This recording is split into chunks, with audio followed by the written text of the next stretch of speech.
prom pack. Woo-hoo-hoo, look at that. Thank you, sir. Let's try that again.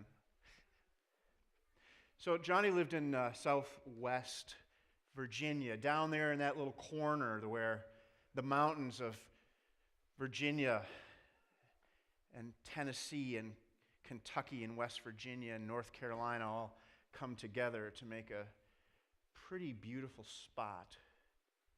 He lived in a rural area on a farm. And one day, he and his brother, Johnny was about 6 or 7, he and his brother, who was 5 at the time, had to go out to the barn to milk the cows. Some of you may be familiar with that practice in your own growing up. What you may not be familiar with is that that part of Virginia and that part of the world has some snakes, particularly copperheads. And Johnny, going out to milk the cows, stepped on a copperhead. This is not a copperhead. I was just looking for something menacing. Johnny stepped on a copperhead and was bitten in the leg. That's not a good thing. Copperheads are venomous, poisonous. You know, there's 3,000 species of snakes in the world. 600 of them are venomous. About 200 of them are what's called medically significant. That's a euphemism for uh-oh. And Johnny found one of the medically significant species. So this copperhead bit him in the leg. It's what copperheads do. It's, can't blame the snake. You got stepped on, you'd probably have some reaction too. But it hurt. And it hurt a lot. So Johnny told his brother, Alan, he said, "Go get Mom." So Alan ran across the field from the barn to the house, went to get Mom. Now there was a problem, actually, 2 problems. The first is that Dad had the car. This was back in those days, right, when families had 1 car, not 2, and Dad was away from the farm. So Mom said, "Go get the neighbors." Because you see, the second problem was that the hospital was about 40 minutes away, which creates a bit of a dire situation for a 6-year-old with a copperhead snake bite.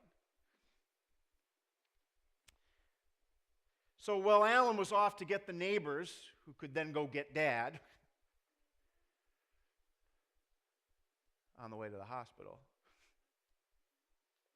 Mom did what moms do. She improvised, because this was her boy. She wasn't going to let anything happen to her boy, especially anything worse than had already happened. So she went in the house and she grabbed what she could find to deal with this situation. She got a razor blade and moonshine. Someday I'll tell you the rest of the moonshine story. And why they had it readily available in Southwest Virginia at the time.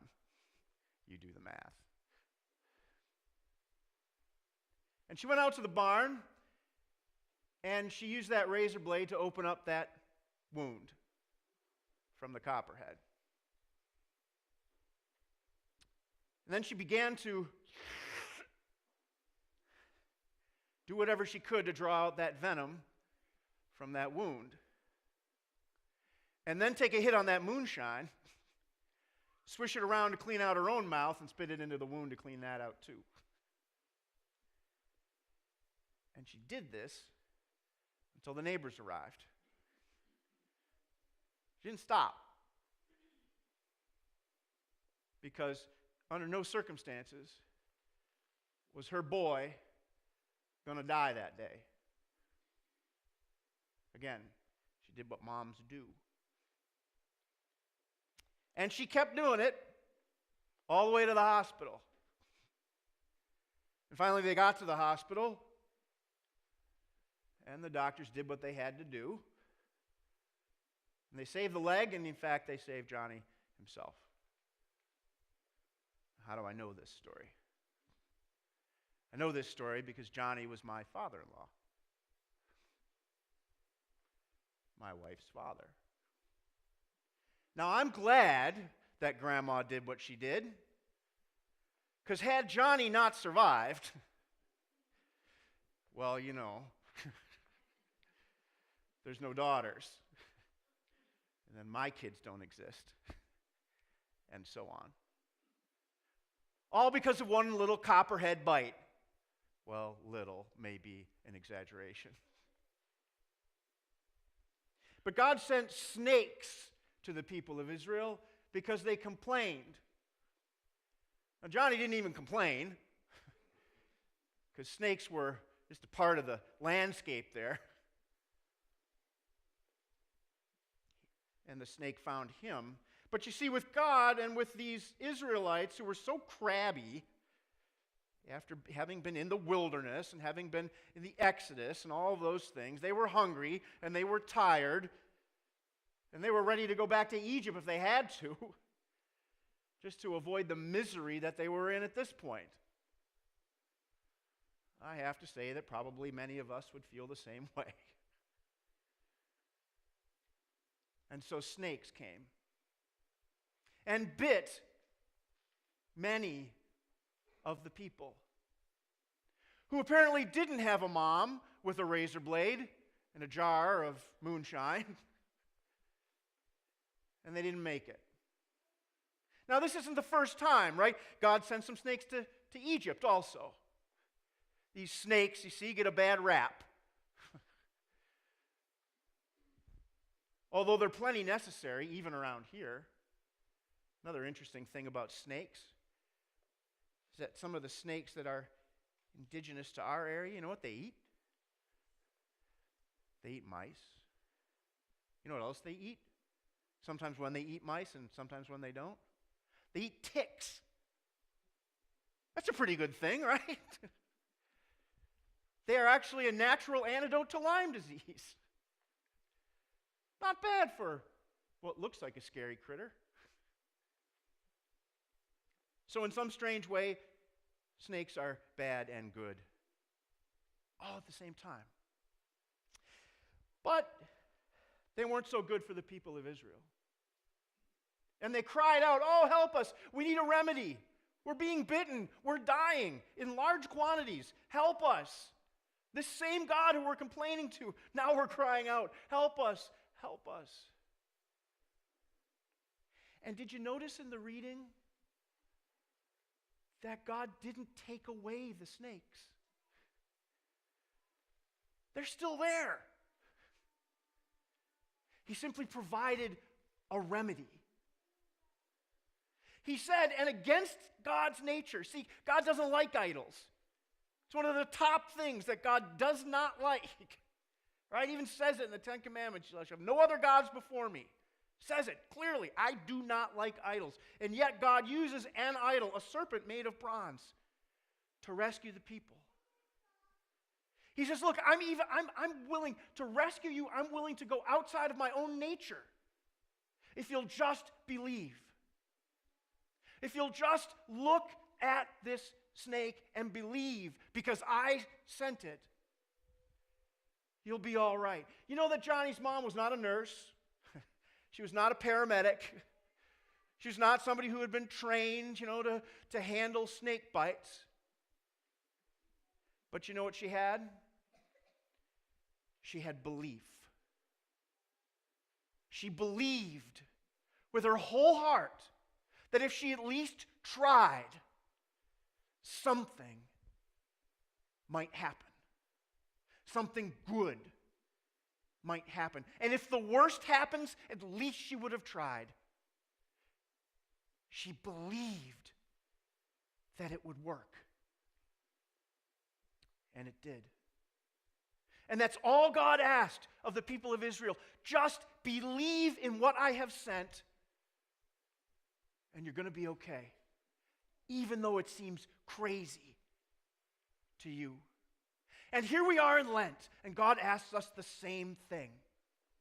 Even though this cross on a pole, even though Christ was raised up on this pole like the snake, it sounds crazy, doesn't it?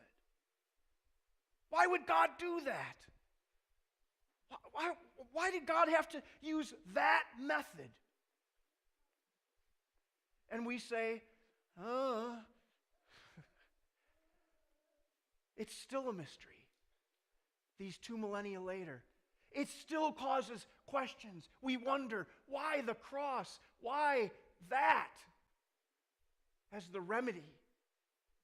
The snakes are still here. Sin is still here. The temptation, another place a snake appeared.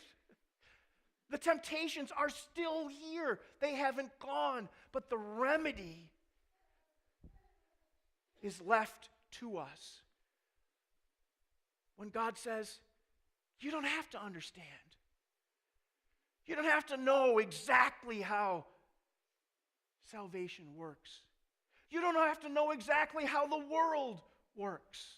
It's okay. Just look and believe.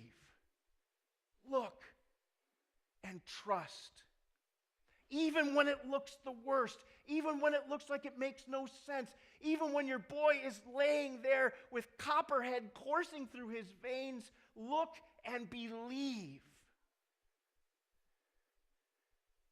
And let me do the rest, God says. For the past couple of months, a few members of our congregation have put together a steering committee for our strategic planning process. Because we're looking forward. We don't know what the future holds. None of us do. But we're hopeful that there is a future for Trinity, for ourselves, for our world.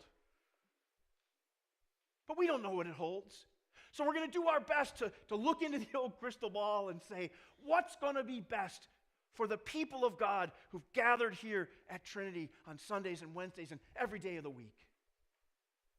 What's going to be best?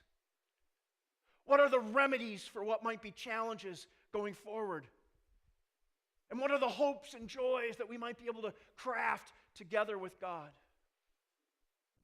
Today we're inviting you now to be a part of that process. Questions have been formulated. The process has been put together. And so for the next couple of months, we're going to work together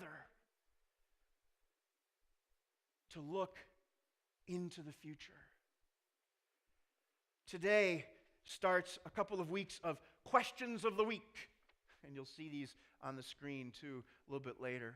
But you'll see these out by the coffee bar. We figured if we want to lure Lutherans to filling out a sheet, we'd put it as close to the coffee as we possibly could. This one says, what do you value most about Trinity? And you're invited to scribble down some thoughts, fold it up, put it in the basket right next to it. You can put your name on it or not, it's up to you. But we'll keep reporting back to you what some of these thoughts are. And then we're going to use these thoughts to create and prepare, all of us together, the course for Trinity's future. And do you know why it's going to work? Do you know why strategic plans work? They work because, well, not because of the great minds that are gathered together to put the process together.